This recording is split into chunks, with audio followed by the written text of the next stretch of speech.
3, 2, 1. Hai my dearisti, ketemu lagi.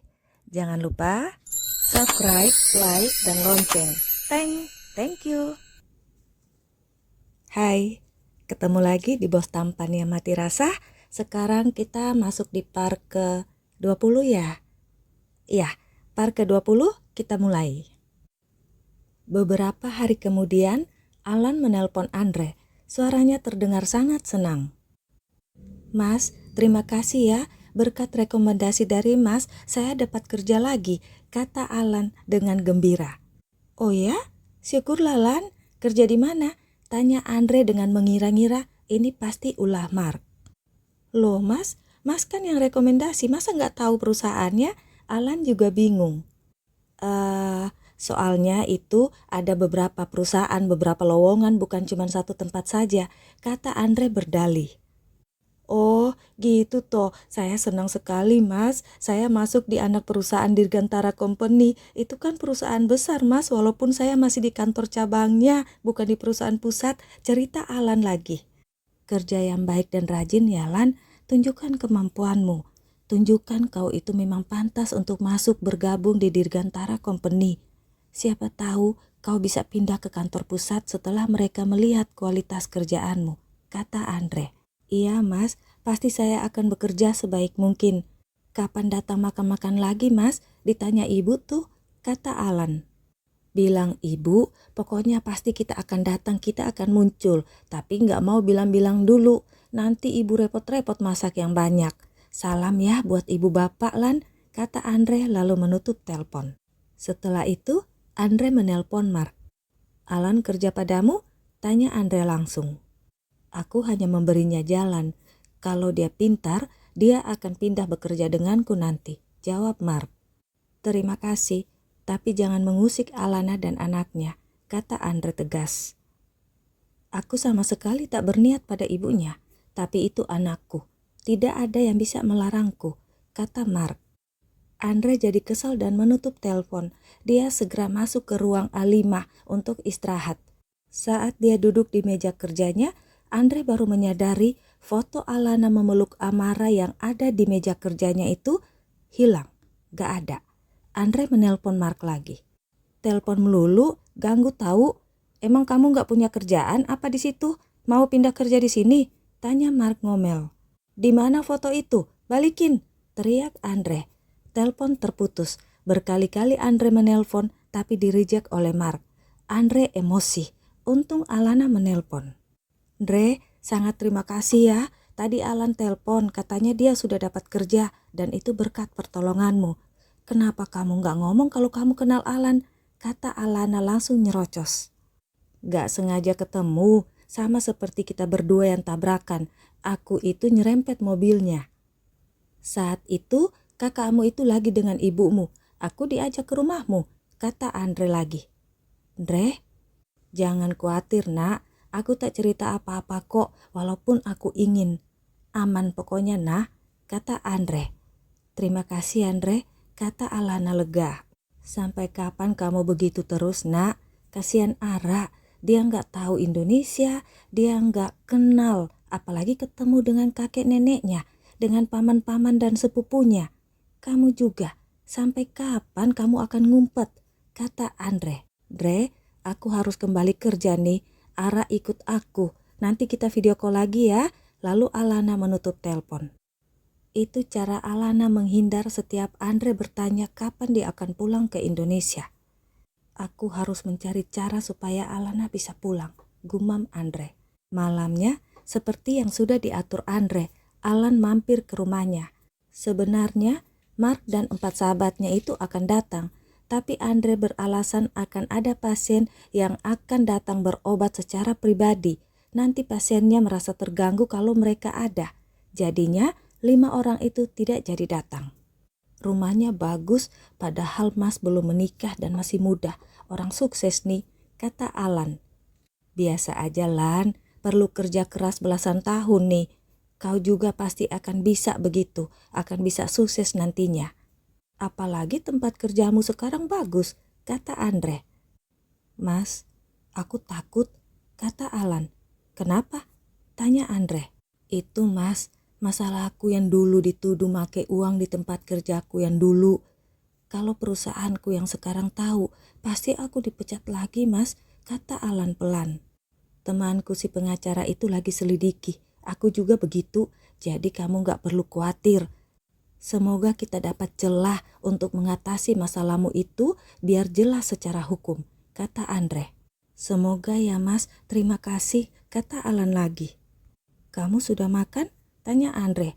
Ya ampun mas, kayak gak tahu aja ibu gimana. Aku itu kalau di rumah dipaksa makan terus sama ibu mas, jawab Alan yang membuat Andre tertawa. Kalau gitu, kamu cobain cemilan ini, pasti kamu suka. Kalau gak suka, harus paksa suka. Tapi ini masih panas, tunggu dingin dulu, kata Andre. Alan tertawa. Mas sama seperti ibu, maksa, kata Alan tertawa. Lan, sebenarnya aku manggil kamu ke sini, aku mau bicara.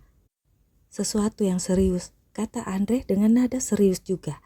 Tentang apa mas? Tanya Alan ikut serius juga. Ini masalah adikmu, Alana. Alana? Ada apa dengan dia mas? Suara Alan berubah jadi cemas. Sebenarnya aku itu tiap hari berkomunikasi dengan adikmu itu. Setiap hari Lan, sejak dia berangkat ke luar negeri. Dia mendapat beasiswa itu aku juga yang memberinya jalan. Aku tahu permasalahanmu itu juga dari Alana. Dia minta tolong padaku untuk membantumu, kata Andre. Serius mas? Padahal aku itu menceritakan masalahku pada Alana karena aku lagi kalut mas. Aku bukan minta pertolongan apalagi menyusahkan mas. Bener loh mas, saat itu aku kalut dan benar-benar merasa takut karena aku sama sekali tidak memakai uang itu mas. Hanya pada Alana aku bisa menceritakan masalahku, tidak mungkin pada ibu bapak mas. Apa Alana baik-baik saja mas? Tanya Alan merasa bersalah. Dia baik-baik saja sekaligus tidak baik-baik, kata Andre. Maksudnya? Aku mau cerita sesuatu Lan, tapi tolong jangan emosi apalagi marah, kata Andre lagi. Ada apa ini mas? Alana kenapa? Suara Alan semakin cemas. Andre pun bercerita pada Alan tentang kehamilan Alana. Ini siapa laki-laki itu mas? Katakan siapa yang menghamili Alana. Kenapa dia tak mau bertanggung jawab? Apa dia orang bule? Teriak Alan sangat emosi. Lan, Alana itu hamil dulu, bukan sekarang. Tapi dulu saat dia berangkat. Memang benar dia dapat beasiswa. Tapi alasan utamanya karena dia hamil. Dia takut dan gak mau bikin keluarga malu. Cerita Andre mencoba menenangkan Alan. Jadi, maksudnya dulu Alana itu hamil saat berangkat. Terus, jadi laki-laki itu ada di sini, di Indonesia. Suara Alan serak karena emosi. Lan, laki-laki itu bukannya tak mau bertanggung jawab pada Alana. Tapi adikmu itu, Alana, dia yang memutuskan untuk pergi.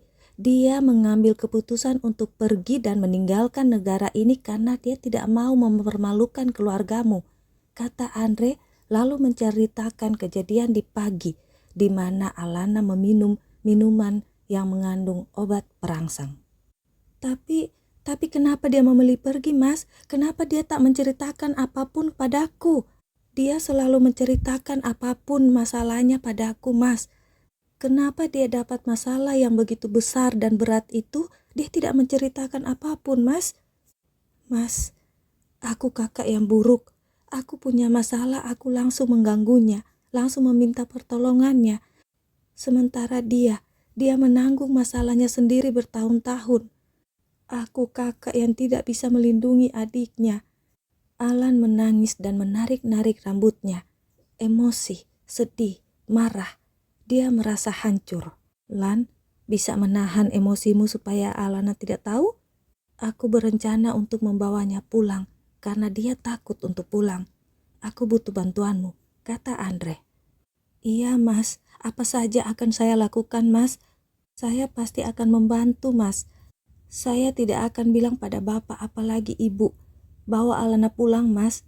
Terlihat sekali bagaimana Alan menahan air matanya. Alana, dia di sana tinggal dengan siapa mas? Apa tempat tinggalnya layak?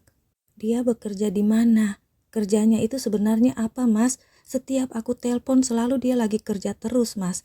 Tanya Alan. Adikmu itu pintar dan rajin. Itu sebabnya dia jadi kepercayaan perusahaannya.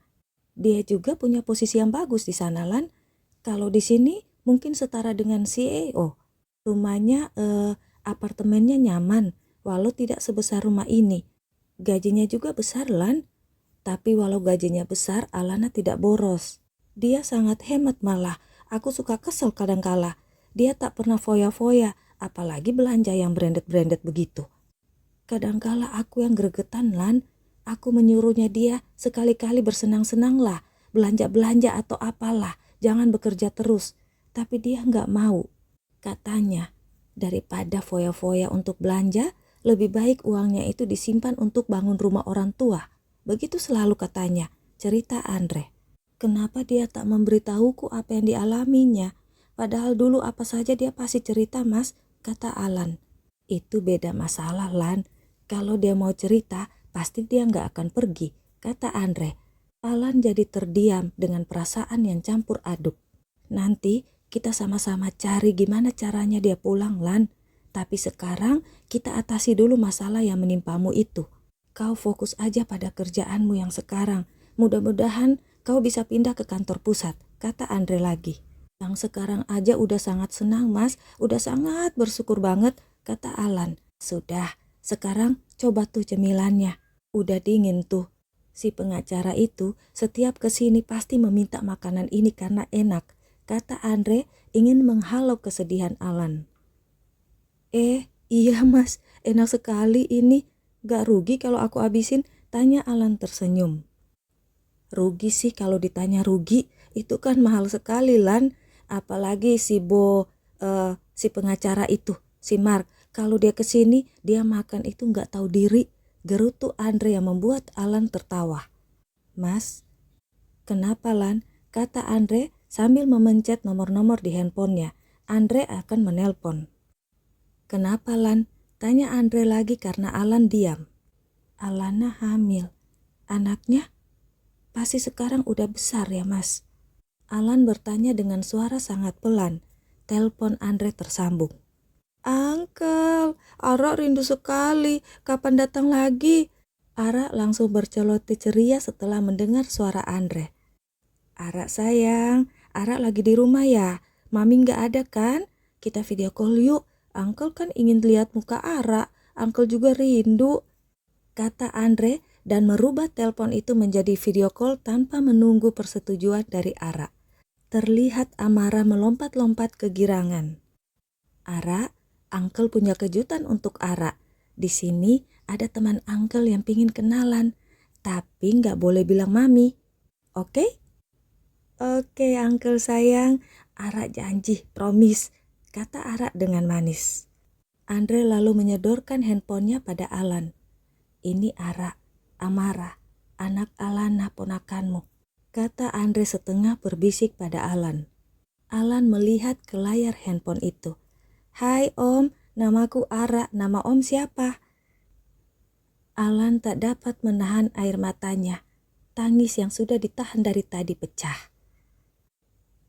Hello, it's me,